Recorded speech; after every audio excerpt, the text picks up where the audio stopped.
पण Anjali Damania, you have been handling so many issues. मग ते बीडचा विषय असो, तो जमिनीचा विषय असो पुण्यातल्या, किंवा मग वैशाली हगवणे चा विषय असो, किंवा हे सगळे विषय असो. हे सगळं करत असताना अंजली दमानिया ह्यांना एक फॅमिली आहे. त्या फॅमिलीबरोबर कधी आता मला वाटतं बाहेर जात असतील. तुम्ही म्हणालात आता मी कुठेतरी बाहेर गेलेले आणि तेव्हा हे असं घडलं. बॅक ऑफ द माइंड हे असं चालू राहतं? हो, नक्कीच चालू राहतं. म्हणजे होतं काय की आम्ही आणि माझ्या मिस्टरांनी काय ठरवलंय की आता आपल्या फॅमिली रिस्पॉन्सिबिलिटीज तशा बऱ्यापैकी संपल्यात. म्हणजे आता मुलं मोठी झाली, सगळे आपापल्या कामाला लागले. आणि मला 2017 मध्ये कॅन्सर झाला होता आणि त्यात तर मी बरी पण लगेचच झाले परमेश्वराच्या कृपेने. तर 18 मध्ये माझी बॅक टू बॅक 2 सर्जरीज झालेल्या. आणि त्याच्यानंतर मी असं ठरवलं की बाबा आपण आताच उर्वरित आयुष्य आपण एक तर मजा करायची आणि जेवढा वेळ होईल बाकीचा वेळ आहे तो फक्त देश बदलण्यासाठी आपला जो छोटासा भाग आहे तेवढा करायचा. म्हणून आम्ही आता तसंच ठरवलंय की बाबा जेवढं फिरायचं तेवढं आता 10 वर्ष फिरून घ्यायचं. कारण एकदा का 60-65 झाले की मग आपल्याला तितकंसं फिरता तेवढ्या आरामात येणार नाही. तर म्हणून आम्ही ठरवलं फिरायचं. म्हणून एका वर्षात याच वर्षात जवळजवळ 12-13 माझ्या इंटरनॅशनल ट्रिप्स झाल्या. आणि ठरवलं फिरायचं आणि 12-13? नाही, आम्ही ठरवलं 2 वर्षापूर्वी आणि तेव्हापासून सुरूच आहेत. आणि then you tend to go to another country. आणि पण प्रॉब्लेम असा होतो की बाहेर जाऊन आलं ना की आणि त्रास होतो. का? की तिथे असे दगड रस्त्यावर पडलेले, जे असे माती, ढीग, कचऱ्याचे ढीग कुठेच दिसत नाही, कुठच्याच देशात दिसत नाही.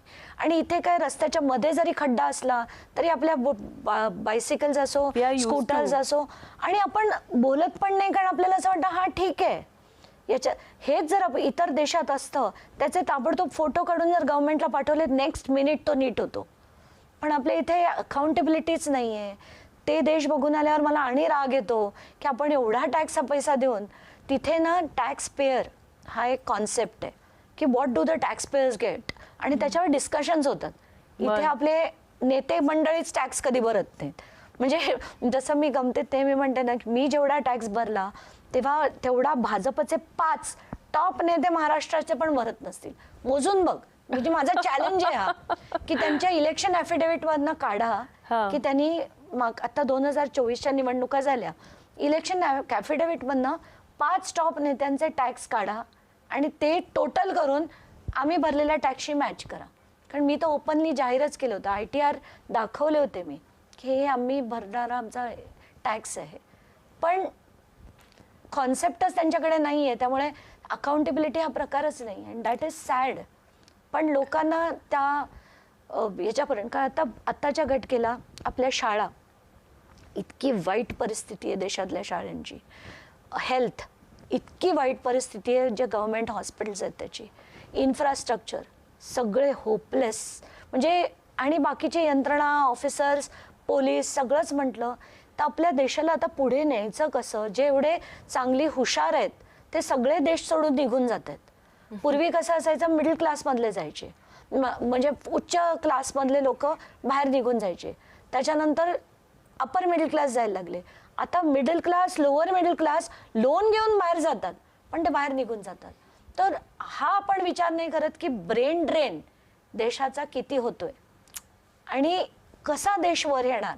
ह्याच्यासाठी काही दिशा ठरवणं, काही प्लॅनिंग करणं, इंडस्ट्रीजला आपल्या देशात आणणं, एम्प्लॉयमेंट जनरेट करणं, याकडे आपला कलच नाही. टुरिझम, मला एक सांगा, आत्ताच्या घटकेला एक देश दाखव ज्याच्यात स्नो पीक्स आहेत, माउंटन्स आहेत, माउंटन रेंजेस, बीचेस आहेत, डेझर्ट आहेत, बॅकवॉटर्स आहेत, सगळं आहे.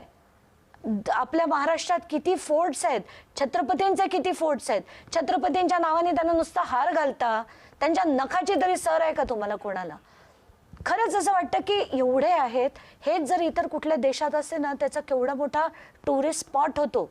आणि एक टुरिस्ट स्पॉट झाला तर त्याच्याबरोबर किती एम्प्लॉयमेंट जनरेट होते ह्याचा कोणी विचारच नाही करत.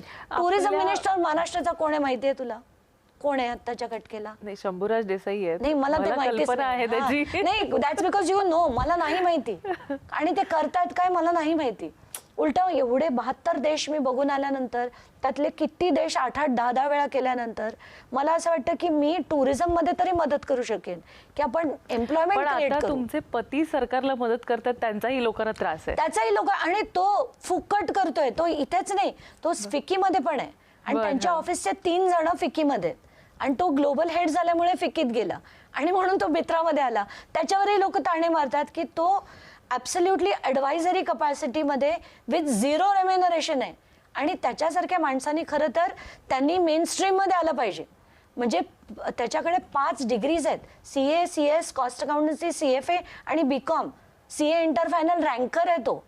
अशांनी आलं पाहिजे का त्यांच्यावर ताणे मारले पाहिजे, हे तर लोकांनी ठरवायचंय. पण माझा जो प्रश्न होता की लोक तर ताणे मारतीलच, पण ह्या सगळ्यामध्ये अंजली दमनियाला ताण जाणवतो? हो ना, कधी कधी खूपच.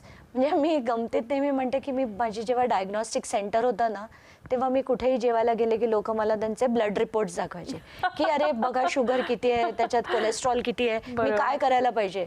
आता ते सगळे विसरून गेलेत की मी पूर्वीच्या एका जमान्यात पॅथॉलॉजिस्ट होते. आता मला लोक प्रश्न म्हणजे सगळीकडनं मला एकच शब्द ऐकू येतो, ताई इथे भ्रष्टाचार आहे, ताई तिथे भ्रष्टाचार आहे, ताई आम्हाला इथे मदत करा आणि तिथे मदत करा. तर ताण तर नक्कीच येतो. आणि खरंच कधी कधी थोडं हे पण वाटतं, डिप्रेसिंग पण होतं कधी कधी. कारण अमुक म्हणजे जेव्हा ऐकलं 3 वर्षाच्या मुलीवर गँग रेप होतं आणि दगडाने डोकं चिरडलं वगैरे, सहन नाही होत ते सगळं. काही दिवसांपूर्वीच आपण अजित पवारांना भेटलेलात, धनंजय मुंडे यांचे पेपर्स घेऊन. काही काळानंतर आपण अजित पवारांच्याच मुलाच्या बाबतीत जमीन आणि या सगळ्या बाबतीत बोलायला लागलात. नाही, कसं झालं होतं ते थोडंसं करेक्शन करते. अजित पवारांविरुद्ध मी 2011 पासून टूथ अँड नेल लढते.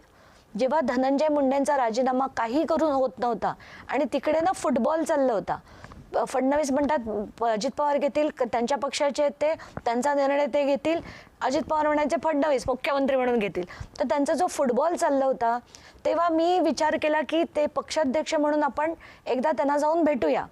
आणि ते करण्याआधी ना मी 10 वेळा नाही 100 वेळा विचार केला की ज्या माणसाविरुद्ध मी खरंच म्हणजे आतून चीड आहे, पण ते निर्णय तेच घेऊ शकतात.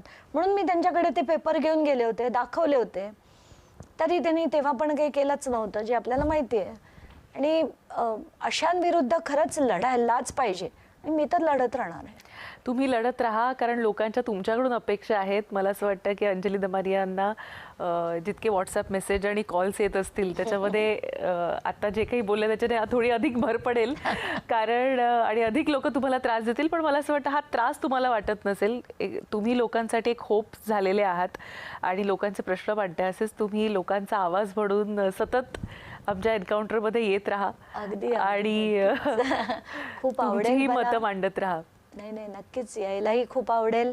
आणि कुठेतरी लोकांनाही सांगावं असं वाटतं की तुम्ही हे जे 4-5 हजार रुपये 10 हजार रुपये घेऊन मतदान करताना थोडा विचार करा की ही जी माणसं आहेत ही नसली तर जे देश घडू शकेल. पण ऑप्शन काय आहे?